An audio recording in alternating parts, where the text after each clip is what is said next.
एक गांव में किसान की प्यारी गाय थी। वही उसकी रोजी रोटी थी।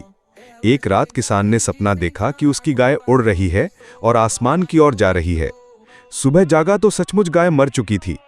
किसान दुख से टूट गया। तभी पेड़ पर बैठी एक गुलाबी चिड़िया बोली, मत रो किसान, मैं तेरी मदद करूंगी। फिर चिड़िया किसान का साथ खेत में काम करती है और अपनी चोंच से खेत में बीज बोती है। लेकिन किसान फिर भी खुश नहीं हुआ, क्योंकि किसी ने लाइक और सब्सक्राइब नहीं किया था।